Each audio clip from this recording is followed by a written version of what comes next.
शिक्षा सफलता देती है और परीक्षा, टेस्ट, इंटरव्यू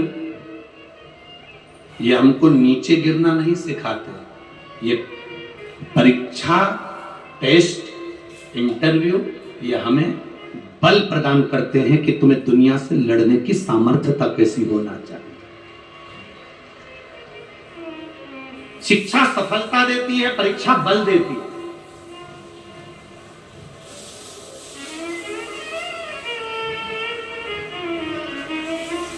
पर ना जाने क्यों कोटा के विद्या केंद्र को, कोटा के शिक्षा केंद्र को, कोटा की एजुकेशन को ना जाने क्यों लोग, हम ये नहीं कहेंगे कि कोई ना जाने लोग क्यों बदनाम कर कर कोटा से शिक्षा के केंद्र को फिर धीरे धीरे दबाना चाहते हैं।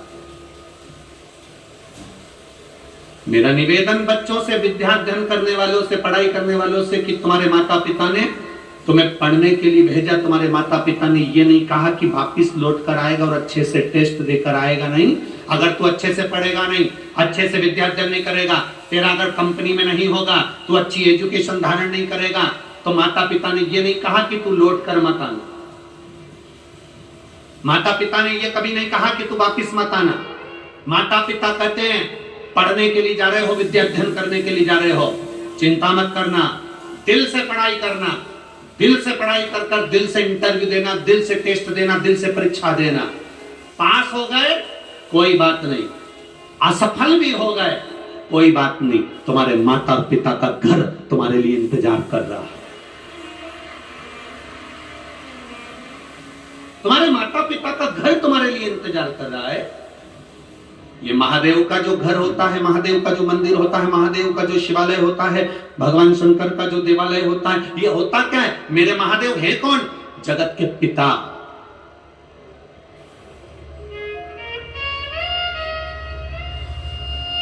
शिव महापुराण की विद्येश्वर संहिता में लिखा है, ब्रह्मा और विष्णु जी ने मिलकर मंथन करा। भगवान ब्रह्मा जी ने पूछ लिया था भगवान नारायण से, तुम्हारे पिता कौन है, तुम्हारे पिता है कौन? तब भगवान विष्णु के मुख से निकल गया था, शंकर मेरे पिता हैं, देवादिदेव महादेव मेरे पिता हैं। ये भगवान विष्णु के मुख से निकल गया तो ब्रह्मा जी को तो हंसी आ गई। ब्रह्मा जी ठाका लगाकर हंसने लगे। भगवान शंकर तुम्हारे पिता, वो शंकर जो शमशान में निवास करते हैं, वो शंकर जिनके गले में सर्प पड़े रहते हैं, वो शंकर जो खुले में रहते हैं, वो शंकर जिनका कोई घर भी नहीं है, वो शंकर जो भस्मी लपेटते हैं, वो तुम्हारे पिता, वो तुम्हारे पिता? भगवान नारायण ने कहा हाँ, वो मेरे पिता हैं, देव अधिदेव महादेव मेरे पिता हैं, ये मुझे गर्व है। तो भगवान ब्रह्मा जी ने पूछा इसमें गर्व की कौन सी बात है? तो भगवान विष्णु ने कहा पिता होता ही ऐसा है। एक पिता को देखना, पुरानी शर्ट पहन लेगा, पुरानी पैंट पहन लेगा, बनियान अंदर से फट रही होती है और बच्चे को जीन्स और टी शर्ट पहनाकर स्कूल भेज देता। पिता में और बच्चे में अंतर है। भगवान नारायण करें, भगवान शंकर मेरे पिता हैं। भगवान ब्रह्मा जी को हंसी आ गई, ठाका लगाकर हंसे कि शंकर जी जो भस्म लपेटते हैं, शंकर जी जो सांपों की माला धारण करते हैं, शंकर जी जो शमशान में निवास करते हैं, शंकर जी जो खुले में निवास करते हैं, शंकर जी जिनका कोई घर नहीं है, शंकर जी जो गंगा की धार जिनके मस्तक पर चलती रहती है, शंकर जी जो भांग धतूरे के स्मरण करते हैं, शंकर जी जो भस्म में रमे रहते हैं, शंकर जी जो आंख बंद करके बैठे रहते हैं, वो आपके पिता हैं। भगवान विष्णु कहते हैं पिता होता ही ऐसा है, दुनिया के लोगों को करोड़ों की जायदाद दे देता है और खुद वीराने में जाकर बैठ जाता है, वो पिता होता है, वो शंकर है, वो देवादिदेव महादेव है, वो शिव है, ओघड़ी है, शंकर है। दुनिया को सुख देता है, स्वयं वीराने में रहता। आप इतने आए हो लाखों की संख्या में, यहां से जाते समय अगर कोई गिनती कर सके तो करना, कथा के पहले दिन आप लोग लाखों की संख्या में आए हो, दूसरे दिन की चिंता बढ़ गई है माननीय विधायक महोदय जी की भी और ओम बिरला जी की भी। दूसरे दिन की चिंता बढ़ गई है कि बैठोगे कहां, तेरा क्या होगा कालिया। चिंता व्याप्त है, तो कहां बैठोगे, कहां, जरा विचार करिए किस जगह पर विराजोगे। और जितने तुम अंदर भरे हो ना इस ग्राउंड में, उससे आधे बाहर पेड़ों के नीचे रोडों पर बैठे हुए हैं, जहां जहां आवाज जा रही है लोगों के पास, जहां तक आवाज पहुंच रही है वहां आधे वहां भी है, गाड़ियों के पास, ग्राउंड के पास।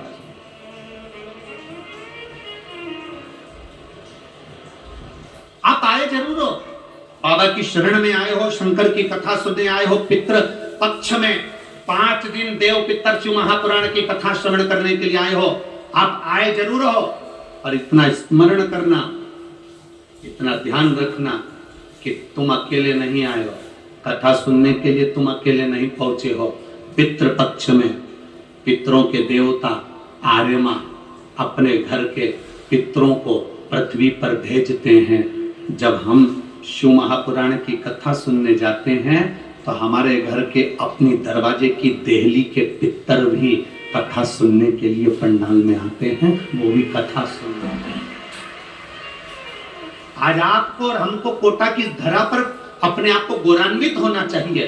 अभी तक हम पंडालों में कथा सुनते थे तो हम खुद सुनते थे, पर आज हम अपने घर के दरवाजे से निकलकर कथा के पंडाल तक पहुंचे हैं तो हम अकेले नहीं जा रहे। हमारे पूर्वजों को, हमारे पितरों को, हमारे आहूतों को, हमारे वासुकों को हम लेकर जा रहे हैं, जो कि कथा तुमने नहीं कहा कि तुम चलो, फिर भी वो कथा सुनने के लिए तुम्हारे पीछे पीछे आए, कथा सुन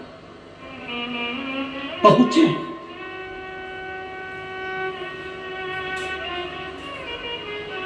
देवराज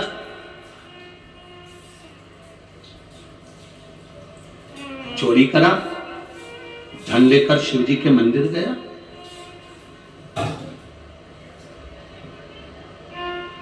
मंदिर से बाहर निकला, मंदिर में बार बार लोग चिल्लाकर कह रहे थे हर हर महादेव।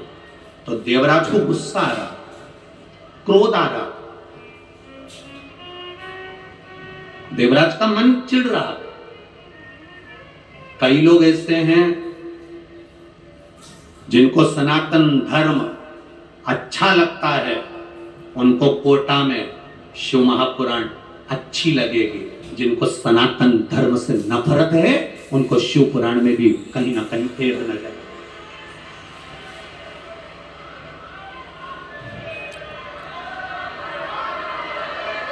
जो सनातन धर्म के विरोधी हैं, जिनको सनातन धर्म से प्रेम नहीं, जिनको सनातन धर्म की श्रेष्ठता नहीं, जो नहीं जान पाते कि सालासर में हनुमान विराजते हैं, जो नहीं जान पाते खाटू श्याम में मेरा श्याम विराजता है, जो नहीं जानते मथुराधीश में द्वारकाधीश विराजता है, जो नहीं जानते कि सुंदर रुणिचा की भूमि में भगवान स्वयं रामदेवरा वाला रामदेव बाबा विराजता है, जो नहीं जानते कि इस मेहंदीपुर की भूमि में मेहंदीपुर का बालाजी विराजता है।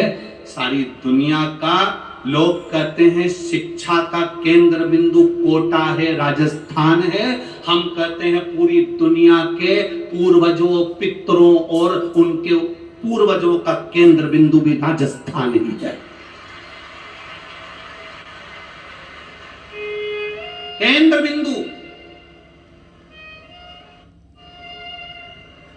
ये एक शब्द नहीं बोलते, कोई पानी की टंकी दान कर देता है तो वहां लिखा रहता है भामाशाह। बोलो बोलो सही है कि गलत? अरे जम के तो बोलो रे कोटा वालों, सही है। हमने तो सुना था कोटा वाले बोलते बहुत हैं, और तुम लोग तो ऐसे चुप होके बैठे हो कि जवाब भी नहीं दे रहे हो। राम जी तो तुम जो पूछा जाए तब बोलो है, बाकी के टाइम तो चुप रहो तो अच्छा है। तो लोग लिखते थे, कोई ने पानी की टंकी दान करी तो के भामासा, कोई ने साइकिल दान करी तो के भामासा। भामासा का मतलब मालूम है तुम लोगों को? कौन था भामासा? महाराणा प्रताप जंगल में चले गए। सारी सत्ता जब विधर्मियों ने ले ली, तब एक राजस्थान का ऐसा सेठ जिसका नाम था भामाशाह, उसने महाराणा प्रताप के पास में जाकर कहा, मेरी विरासत की सारी जायदाद तेरी है, पर इन मुगलों को मारकर फिर सत्ता स्थापित कर।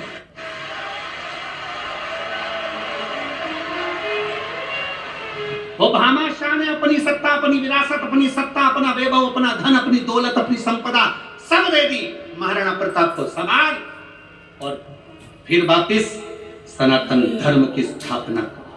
वापिस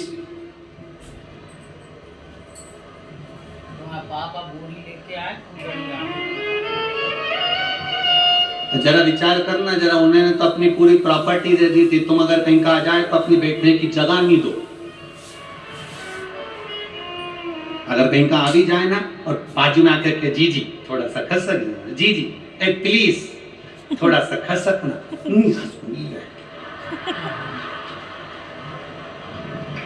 अब बैठी थी तीसरी में और फैल गई ले।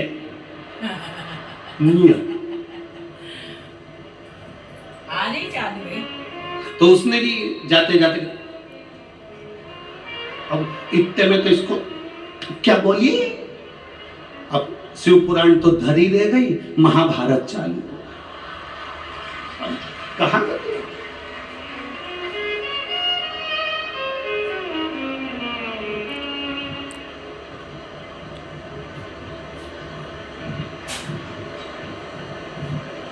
अरे भाई शिव कथा कर रही है, शिव महापुराण की कथा कर रही है। शंकर के द्वार जाओ, कितना भी गलत काम करा हो तो भी शंकर के द्वार जाओ। दुनिया के लोग हंसे तो भी शंकर के द्वार जाओ। जल चढ़ाने जाओ तो लोग ताना दे तो भी शंकर के दरवाजे जाओ। आग लगे बस्ती में, क्या किसको रोइए, चादर तान के, कुछ भी अपने को भगवान की भक्ति नहीं छोड़ना। मीराबाई तुम्हारे मोहल्ले की थी, बोलो सही है। कितनी सालियां मोहे उंगली उठा, गांव का लोग मने बावरी और हंसी उड़ावे सारी सारी दुनिया, मीरा बनी रे। लोग ताना दिए, गाली दी, अपशब्द कहे, आड़ा टेढ़ा बोला, पर मीराबाई के मुख से कभी कोई शब्द नहीं निकला। मीराबाई जानती थी इनसे मुख मिलाऊंगी उतनी देर प्रभु का गुणगान गाऊंगी तो उस परमात्मा के करीब चली जाऊंगी। इनसे मुख उसका भजन, लड़ाई झगड़ों से अच्छा उतनी देर भजन कर लो, इसीलिए आप लोगों से निकाला, उसमें तुम्हारा तुरंत तार हो जाएगा। ये भाई ये तो अपना आवे वो से कह रहे अपनी किस्मत का ताला, उल्टी निकाल भाई, निकाल गई। अपनी किस्मत का ताला तुम खोलते चलो, श्री शिवाय नमस्तुभ्यं तुम बोलते चलो, श्री शिवाय। सोने में आवाज आ गई, मैं बात सोच रही थी कि चिंतारा बुद्धवार में लगाए, श्री शिवाय नमस्तुभ्यं तुम बोलते चलो, श्री शिवाय नमस्तुभ्यं तुम बोलते चलो। अपनी किस्मत का ताला हो